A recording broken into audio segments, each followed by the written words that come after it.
Hello दोस्तों, स्वागत है आपका यूट्यूब के इस चैनल पर, सोशल मुहिम चैनल पर।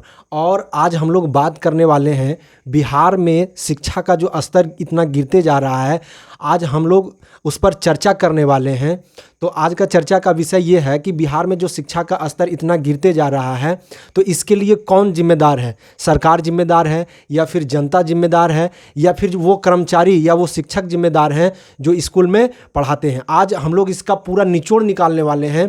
तो हमारे साथ बात करने के लिए हैं राजेश कुमार शर्मा जी, और एक और जो हमारे साथ हैं उनका नाम है विशाल शर्मा। तो सबसे पहले आप बता दीजिए कि बिहार में जो शिक्षा का स्तर इतना गिरते जा रहा है, आप इसको किस दृष्टिकोण से देखते हैं? सबसे पहले धन्यवाद, आपने मुझे इस चैनल पर इस महत्वपूर्ण विषय पर बोलने का अवसर दिया। मैं सभी का धन्यवाद देता हूं। और आपका प्रश्न बहुत ही वाजिब है, और यह प्रश्न जो है हम सभी बिहार वासियों को सोचना आवश्यक है, क्योंकि यह हमारी भविष्य को निर्धारित करेगा। आज का जो शिक्षा का स्तर जो है इतना तेज़ी से गिर रहा है, यह ऐसा माना जाए कि यह गिर नहीं रहा है बल्कि जानबूझकर गिराया जा रहा है। यहाँ हमारा बिहार जो है, इसका इतिहास रहा है कि यहाँ से जो है दुनिया के बड़े बड़े देशों से विद्यार्थी यहाँ पे शिक्षा लेने के लिए आते थे। नालंदा विश्वविद्यालय के बारे में शायद ही कोई ऐसा हो बिहार में जो नहीं जानता है। और वह जो ख्याति हमें प्राप्त थी आज धूमिल हो चुका है। जहाँ पे शिक्षक को गुरु शिक्षक जो गुरु हैं उनका स्थान अपना माता पिता भगवान से भी ऊपर समझा जाता था। लेकिन आज का जो ये राजनीतिक जो निकला है, इसके कारण से बिहार में शिक्षकों का स्तर जो है अब शिक्षक न रह करके मास्टरवा बन गया है। उनका काम जो है अब सिर्फ गौरखिया का तरह रखा गया है, और पढ़ाई लिखाई से उनको कोई काम नहीं है। मैं आपके इस चैनल के माध्यम से बिहार के वासियों से मैं कहना चाहूँगा कि यह जो स्तर गिर रहा है, ये बहुत ही चिंता का विषय है। क्योंकि राजनीति जो है वो लोग अपना राजनीति करते रहेंगे, और ना ही योग्य उम्मीदवारों को बढ़ने का मौका नहीं मिलेगा, ना ही अच्छा शिक्षा मिलेगा, ना ही विकास होगा, ना ही देश के विकास में लोगों का सहभागिता सुनिश्चित हो पाएगी। इसलिए इसमें जो है हम ये मानेंगे कि इसके लिए लगभग सभी कोई जिम्मेवार है। लेकिन अगर कोई गाड़ी एक्सीडेंट कर जाता है तो ज़्यादा दोष जो होता है ड्राइवर का ही होता है, ना कि उसमें बैठने वाले यात्रियों का। इसलिए अगर हमारा जो शिक्षा का स्तर गिरा है, तो गिराने में इसका जो श्रेय है सबका हाथ, लेकिन फिर भी मुख्य श्रेय जाएगा गवर्नमेंट का, सरकार का जाएगा, जो कि इस पर जो है सक्रिय नहीं है, इन पर ध्यान नहीं दे रहा है, या जानबूझ के से छोड़ दिया जा रहा है। यहाँ के बच्चों का अभी कुछ दिन पहले ही मैंने देखा था विधानसभा के सत्र में, हमारे आदरणीय शिक्षा मंत्री जी विजय कुमार चौधरी ने एक पूरक प्रश्न के जवाब में कहा था कि सरकारी विद्यालय जो है केवल गरीब के बच्चों को साक्षर करने के लिए खोला गया, ना कि उन्हें गुणवत्तापूर्ण शिक्षा देने के लिए। और यह बहुत ही दुर्भाग्यपूर्ण है कि वहाँ बैठे हुए महानुभाव जितने भी थे, उन्होंने किसी ने भी इनका विरोध नहीं किया। क्योंकि जो RTI एक्ट जो भारत में लगा हुआ है, बिहार में सभी जगह समान रूप से लागू किया हुआ है, उसके अनुसार से बिहार के जितने भी गरीब बच्चे हैं या हमारे भारत देश के सभी को गुणवत्तापूर्ण शिक्षा प्राप्त करने का मौलिक अधिकार दिया गया है। और यह मौलिक अधिकार जो है इसका पूर्णतः हनन हो रहा है।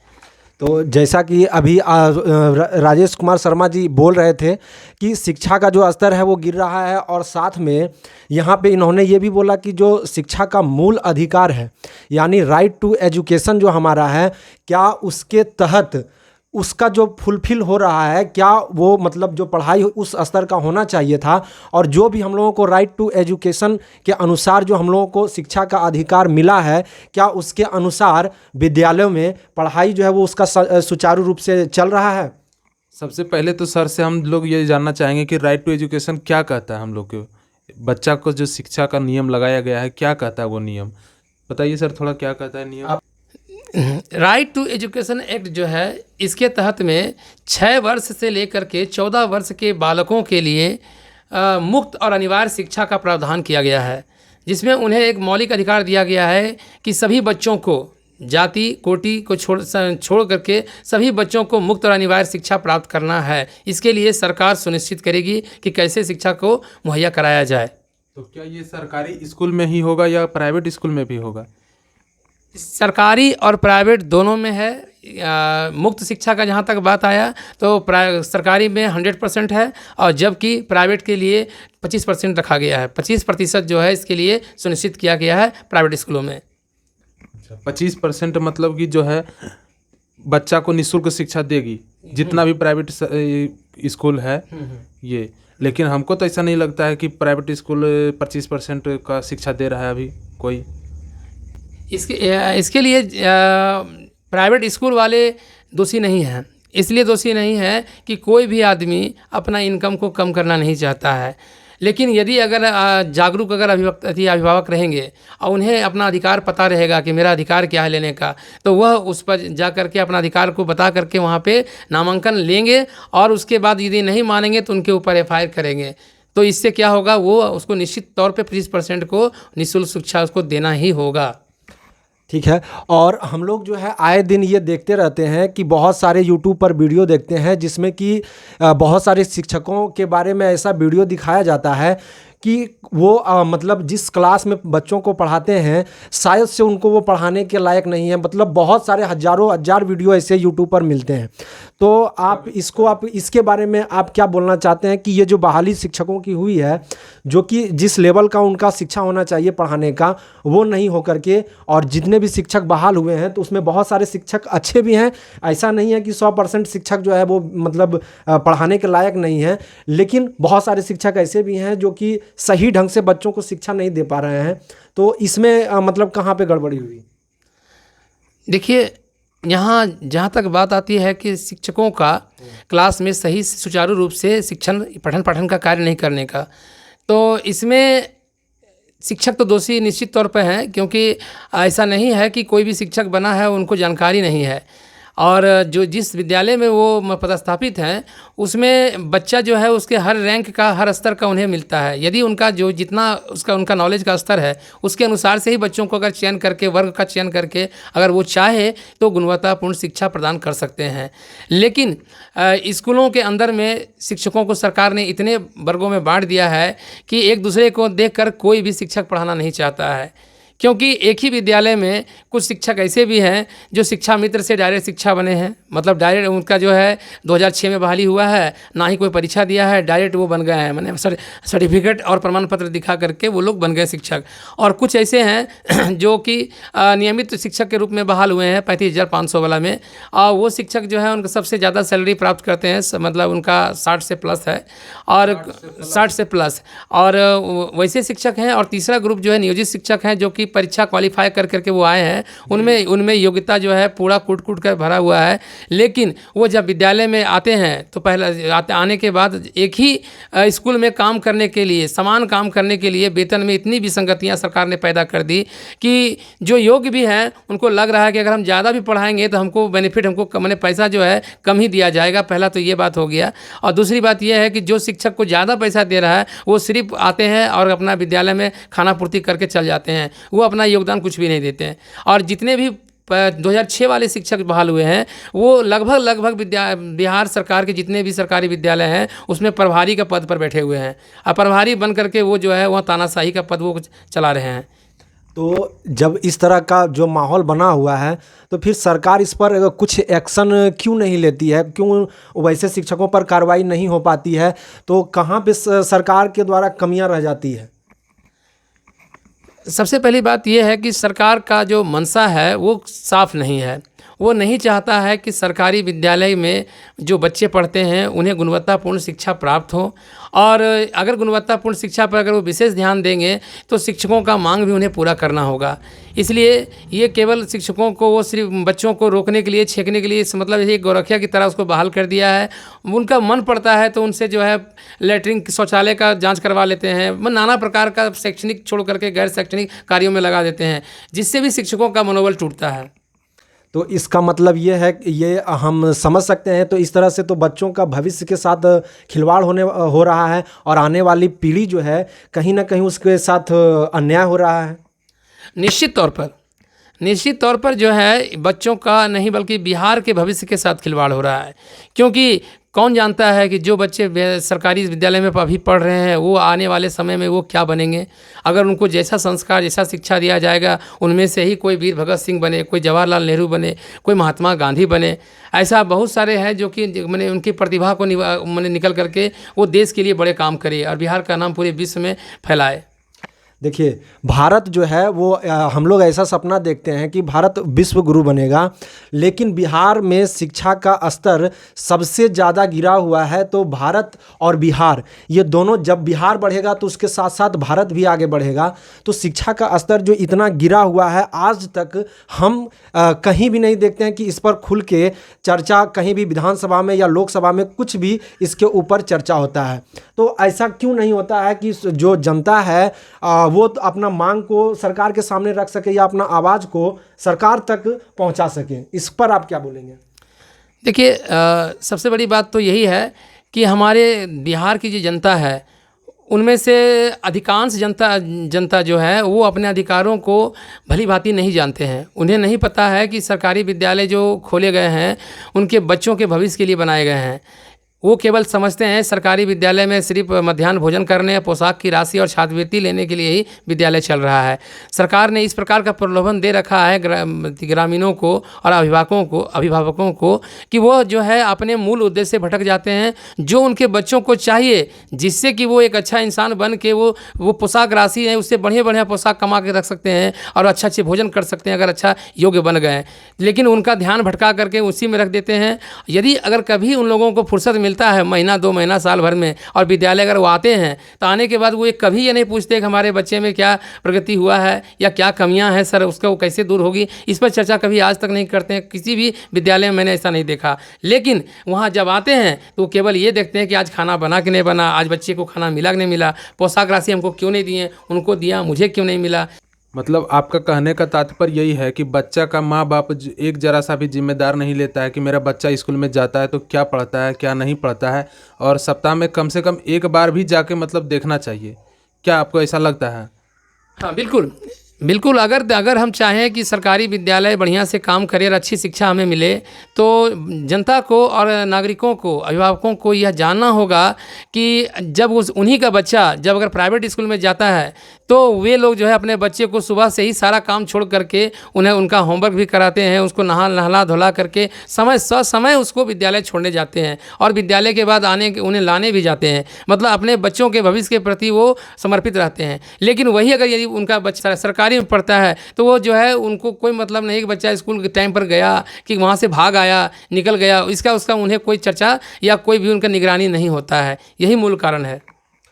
इसके लिए मेरे समझ से यह है कि जब बच्चा 1 से लेकर 5 क्लास तक पढ़ता है तो बच्चों को ज़्यादा कुछ ना सिखा करके कि उनकी भाषाई पकड़ पर अगर मजबूत बनाया जाए तो मेरे समझ से बच्चा जब उच्च प्राथमिक में जाते हैं 6 to 8 में तो उनका अपना सोच एक विकसित हो जाएगा कि हमको पढ़ाई कैसे करना है।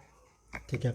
और एक बात ये बोलना चाहते हैं कि अभी इधर 2-3 दिन पहले ही बिहार में इंटर का रिजल्ट आया है जिसमें कुछ 84% के आसपास जो है वो छात्रों ने जो है वो सफलता प्राप्त की है।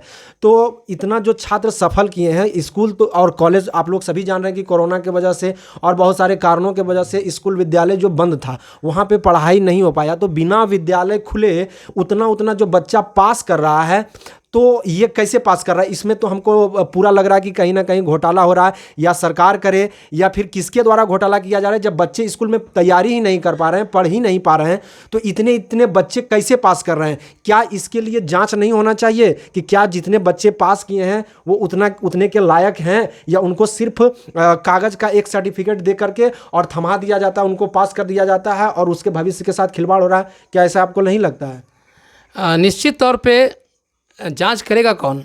जांच तो करना है सरकार को ही, और सरकार जांच करेगी तो इसमें विफलता सरकार की ही नज़र आएगी। क्योंकि सरकार ने जब सालों भर क्लास अच्छी से नहीं पढ़ाया, बच्चों को शिक्षा नहीं दिया, तो वो अगर अंक नहीं देंगे तो वहाँ बवाल होगा, ग्रामीणों का आक्रोश बढ़ेगा कि बच्चा को नहीं पढ़ा रहा तब तो फेल हो रहा है। इसलिए अपनी असफलता को छिपाने के लिए ही सरकार जो है बच्चों को नंबर बढ़ा के दे रहे हैं ताकि सब जनता खुश रहे, कोई शिक्षा का मांग ना करे, और शिक्षित बेरोजगारों की संख्या में तीव्र वृद्धि कर रही है। तो इसका मतलब ये हो गया कि जो भी बच्चे पास कर रहे हैं, मतलब पूरा हम नहीं बोलेंगे, बहुत सारे बच्चे ऐसे भी होते हैं जो अपने मेहनत के दम पर पास करते हैं, लेकिन बहुत सारे बच्चे ऐसे होते हैं जिनको कि पास कर दिया जाता है, और वही बच्चे आगे चल के भविष्य में कुछ नहीं कर पाते हैं। और इसमें जो है जितने भी परिवार हैं, जितने भी जनता हैं, उनको ये देखना होगा कि हमारे बच्चे जो पास कर रहे हैं, क्या उनके पास जो विषय में पास किए हैं, क्या उस लेवल के उसके पास मतलब जानकारी है। इस चीज़ का मतलब हम लोग कभी भी जांच नहीं करते हैं।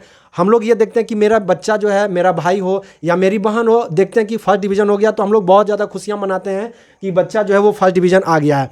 लेकिन हम लोगों को ये चाहिए कि हम ज़्यादा से ज़्यादा ये देखें कि बच्चा फर्स्ट डिवीज़न आया, सेकंड, इससे मतलब ना रख के हमको ये मतलब रखना चाहिए कि बच्चा जो हमारा है उसके पास नॉलेज कितना है। अगर हम किसी भी प्रकार का उससे सवाल करते हैं तो वो कितना हमारे सवाल का जवाब कितने बेहतर ढंग से दे पाता है, इस चीज़ को हम पीछे छोड़ देते हैं। और एक जो कागज़ का टुकड़ा जो हमको दिया जाता है, हम उस पर ज़्यादा मतलब घमंड करते हैं। तो इस पर क्या बोलेंगे? हम ये कहना चाहते हैं इस पे कि ये तो हो गया कि जो थोड़ा सा नॉलेज जो परिवार में है वो समझ सकता है कि मेरा घर का परिवार का बच्चा का कैसा नॉलेज है नहीं है, लेकिन जो गरीब परिवार का बच्चा है वो कैसे जांचेगा कि मेरा बेटा पास बढ़िया ढंग से अपने बल पे कर सका है, या फिर सरकार इसको झूठ में एक प्रमाण पत्र दे दिया है कि हाँ भाई ये मैं 10th पास कर गया है और ये इंटर पास कर गया है।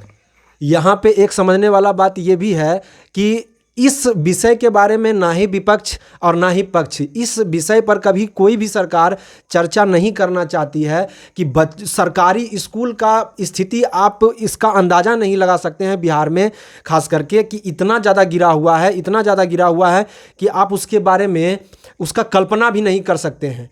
तो और यहाँ पे जो शिक्षा का इतना स्तर गिरा हुआ है, इसको सुधार करने के लिए हम सभी लोगों को इस पर ध्यान देना होगा और सभी लोगों को एक साथ मिलकर आगे बढ़ना होगा और इस पर बहुत सारा काम करना होगा। सबसे पहले मैं एक समस्या का समाधान करना पड़ेगा हम लोग को कि ऐसा लगता है कि जैसे आपने बताया कि हमारे जो सरकारी स्कूल हैं इसमें शिक्षा का तो स्तर गिरा हुआ है ही, साथ में जो शिक्षा हम लोग को देंगे, मतलब विद्यार्थी को जो शिक्षा देंगे, शिक्षक का भी हमें जहाँ तहाँ थोड़ा बहुत ही सही लेकिन शिक्षकों की कमी नज़र आती है। इस पर क्या बोलना चाहते हैं सर, आप थोड़ा बताइए इसके बारे में। हाँ, निश्चित तौर पर जो है बिहार में शिक्षकों की कमी जानबूझ के सरकार के द्वारा बनाई गई है, क्योंकि सरकार जो है विद्यालय तो बहुत सारे खोल दिए हैं, हर पंचायत में दे दिया है संख्या, लेकिन उनको विद्यालय को चलाने के लिए योग्य शिक्षकों की बहाली वो करना नहीं चाहती है।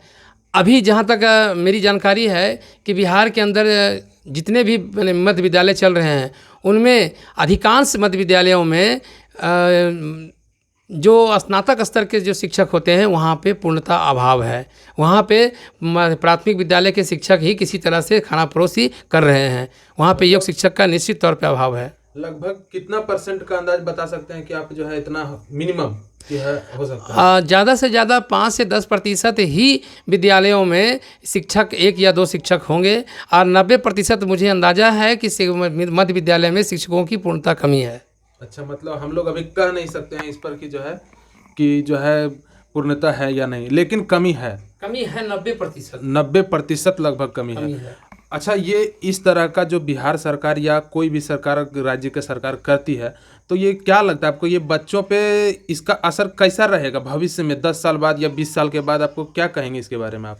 ये निश्चित तौर पर जो बच्चा का मध्य विद्यालय यानी कि इसका जो 6 to 8 की जो पढ़ाई होती है, जिसमें कि सामाजिक ज्ञान उन्हें दिया जाता है, विज्ञान का जानकारी दिया जाता है, वैसे ही समय में उनका ज्ञान का शून्य स्तर हो जाता है। क्योंकि जब योग्य शिक्षक ही नहीं है तो वो किताब का नाम तक नहीं जानते कि हमको कौन सा किताब पढ़ाया जाएगा, पाठ का नाम तक नहीं पता बच्चों को हो पाता है, अब वो 8वां पास करके निकल जाते हैं। तो चूँकि उनका बेस ही खोखला हो जाता है, यही कारण है कि बच्चा जो है वो 9-10 में जाने के बाद उनका जो मनोबल है अंदर से वो कमज़ोर रहता है और वो अपना जीवन में कभी भी पूर्णतः सफलता आसानी से बिल्कुल नहीं प्राप्त कर पाते हैं। अच्छा, थोड़ा एक जानकार कि हमें ये बताइए कि अभी जो पढ़ाई का लेवल चल रहा है, जो अभी तो 6 to 8 तक कहना तो आपका सही है, ये अब हम लोग ने सुना गौर से, पर जो 9 और 10 का जो बच्चा है सरकारी स्कूल का मतलब जो शिक्षा लेता है वो उसका क्या लेवल रहता है कि या सरकारी स्कूल में पढ़ के वो पास करता है या फिर उसको कहीं प्राइवेट संस्थानों में भी उसको शिक्षा लेना पड़ता है। मुझे तो जहाँ तक लगता है कि अक्सर हर जगह ही देखने को मिलता है कि वो बच्चा प्राइवेट स्कूल में पढ़ रहा है, कहीं भी ऐसा नहीं देखते हैं कि वो बच्चा केवल खुद सरकारी स्कूल में ही पढ़ के वो पास किया है। इस पर आप क्या कहना चाहते हैं? निश्चित, जो पिछला प्रश्न था उसका जवाब मैंने दिया कि मध्य विद्यालय के शिक्षकों की कमी है। ठीक इसी प्रकार से बिहार में जितने भी उच्च विद्यालय, यहाँ तक कि सरकार ने जो है हर एक पंचायत में एक उच्च विद्यालय दे दिया है। तो उच्च विद्यालय तो हो गया है, लेकिन उच्च विद्यालय में अधिकांश उच्च विद्यालय शिक्षक विहीन हैं, जहाँ शिक्षक है ही नहीं, केवल नाम लिखाते हैं और नाम लिखा के डायरेक्ट परीक्षा भरते हैं, उनका क्लास चलता भी नहीं है। यह दुर्भाग्य है बिहार का। सर तो यहाँ पे जब शिक्षक ही नहीं है और उनका नाम लिखा करके सिर्फ उनको पास किया जाता है, तो फिर पास होता कैसे है? इसका मतलब ये है कि सरकार जो है भ्रष्टाचार कर रही है पूर्ण रूप से। निश्चित तौर पे सरकार जो है वो सभी को गुमराह कर रही है, और गुमराह बिल्कुल इसलिए कर रहे हैं क्योंकि इब्राहिम लिंकन का कहना था कि लोकतंत्र जो है मूर्खों का शासन है। तो वो लोग नहीं चाहते हैं कि अगर जनता अगर जागरूक हो जाए, शिक्षित हो जाए, तो उनका सत्ता सरकार नहीं चलेगा। इसी वजह से वो चाह रहा है कि बिहार में जो है अधिकांश लोग गरीब हैं, गरीब के बच्चे पढ़ते हैं, तो वो गरीब के बच्चे जो है अच्छा शिक्षा नहीं पाएंगे तो वो निश्चित तौर पर सत्ता में कभी सोचेंगे भी नहीं कि हम सत्ता में आएंगे। वो किसी तरह नौकरी के लिए ही, जिस तरह से अभी एनटीपीसी के लेकर के और एस्टेट को लेकर के मारपीट खाते रहे पढ़ लिख करके, उनका नसीब जो है उसको ऐसा ही लिख दिया कि केवल आप एक नौकरी के लिए ही ज़िंदगी भर लखिए, आप सत्ता में आने का सोचना भी नहीं है, क्योंकि आपका शिक्षा का मेन जो वायर है वो कट कर देता है कि शिक्षा देता ही नहीं है। कारण यही है। जब तक हम लोग, बच्चा कोई भी या हम लोग ही हो गए, जब तक शिक्षा हम लोग ग्रहण करेंगे नहीं, तब तक हम लोग आगे सोचने की बुद्धि हम लोग में आएगी ही नहीं। मतलब ये है कि ना आप तो शिक्षा लेने देंगे, आपको पास ऐसे सर्टिफिकेट दे देंगे, हाँ भाई हम पास कर चुके हैं, लेकिन आपको उतना ही बुद्धि रहेगा कि जितना आप सिर्फ जो है एक नौकरी के लिए बोल सकते हैं, थोड़ा बहुत छोटा मोटा नौकरी, या आप बस इतना से ज़्यादा कोई और सोच ही नहीं सकते हैं। तो ये जो 86वां संविधान संशोधन के द्वारा जो हम लोगों को 6 से 14 वर्ष तक के बच्चों को निःशुल्क एवं गुणवत्तापूर्ण शिक्षा का जो अधिकार मिला है, तो इसका पूर्ण रूप से हम ये बोल सकते हैं कि हनन हो रहा है। लेकिन आज तक कभी भी किसी मंत्री या किसी विधायक ने इस चीज़ पर आवाज़ नहीं उठाया और ना ही कभी इस पर कोर्ट ने संज्ञान लिया है। इस पर आप क्या बोलेंगे? निश्चित तौर पे ये बड़ा ही दुर्भाग्य है, और मुझे यह बता करके बड़ा ही दुख हो रहा है कि इतनी बड़ी जो शिक्षा का मौलिक अधिकार का जो हनन हो रहा है, यह निश्चित तौर पर सरकार जो है कर रही है, और ना ही सरकार ना ही जनता कोई भी जो है इसका विरोध आज तक नहीं किया है और ना कर रहा है। ये बहुत ही दुर्भाग्यपूर्ण है। और जिस राज्य का शिक्षा मंत्री यह बयान दे कि मैरिट और नॉन मैरिट दोनों ही बराबर हैं, मैरिट का कोई कहीं कुछ माने औचित नहीं है, उसका कोई माने स्थान नहीं है, तो वैसे राज्य का शिक्षा का बेड़ा गर्क होना तो निश्चित ही है। मतलब ये है कि ना तो हम आपको सही से पढ़ने देंगे और ना ही आपको जो है आगे बढ़ने देंगे। कहने का मतलब यही हुआ है। निश्चित तौर पर अगर मेरा माना जाए तो ग्रामीण जो है वैसे विद्यालय जहाँ पे शिक्षा पठन पाठन अगर सही नहीं हो रहा है तो ताला जड़ जाना चाहिए। तो वैसा विद्यालय चलने से कोई फ़ायदा नहीं है, केवल सरकार का वोट बैंक चलेगा, क्योंकि सरकार जो छात्रवृत्ति देती है वो केवल वोट बैंक के लिए, जो वहाँ पे जो मध्याह्न भोजन चलाती है केवल वोट बैंक के लिए, क्योंकि ताकि वो जनता, उतना सारा जनता उसको माने कि हाँ सरकार हमको लाभ दे रही है। लेकिन उसको केवल वोटर चाहिए, उसको कंपटीटर नहीं चाहिए। सरकार नहीं चाहता है कि मेरे जगह पर कोई नया युवा आकर के मेरा स्थान में टक्कर दे, इसलिए करके जो है वो उसको उलझाए हुए रखता है कि तुम जो है खाओ पियो कपड़ा पहनो और जाकर अपना ज़िंदगी को चूल्हा में डाल दो। और जितना भी युवा है और जितने भी जनता हैं वो भी इस चीज़ में आकर के और कहीं भी अपने विद्यालय के आसपास या जो भी उनके पंचायत में विद्यालय, जो उनके घर के पास का विद्यालय है, उनमें उन विद्यालयों में जाके कभी ये जानने का प्रयास नहीं किए हैं कि हमारे बच्चे को क्या पढ़ाया जा रहा है। हम अपने बच्चे को 5-5 घंटे 6-6 घंटे विद्यालय में जाके वहाँ पे वो पढ़ाई करते हैं, लेकिन वो पढ़ाई क्या कर रहे हैं आज तक हम ये जानने का प्रयास नहीं किए। लेकिन इधर कुछ दिनों में हम जानने का जब प्रयास किए तो मुझे पता चला कि विद्यालय में कुछ भी पढ़ाई नहीं होता है। सिर्फ विद्यालय में बच्चों को क्या किया जाता है कि जिस तरह से मतलब गाय चराने वाला जो एक चरवाहा होता है, बच्चे को रोक जोक के खेत के पास और चराता है, ठीक उसी तरह से बिहार के जो बच्चे हैं उसको मतलब विद्यालय में बैठा करके रखा जाता है और बैठा करके रखा जाता है और उनके भविष्य के साथ खिलवाड़ किया जा रहा है और कोई इस चीज़ पर आवाज़ नहीं उठा रहा है। जनता भी हम लोग देख रहे हैं और जितना भी सरकारी पदाधिकारी हैं, मंत्री हैं, विधायक हैं, जो भी हैं, सब इस चीज़ में चुपचाप आप मतलब देख रहे हैं बैठ के और इस पर कोई भी कार्रवाई नहीं करते हैं। और हम ये आशा करते हैं, सोचते हैं कि हमारा भारत जो है एक दिन महान बनेगा, विश्व गुरु बनेगा। ये कैसे बनेगा? देखिए, किसी भी देश को महान बनने के लिए उस देश का शिक्षा व्यवस्था का दुरुस्त होना बहुत ही ज़्यादा ज़रूरी है।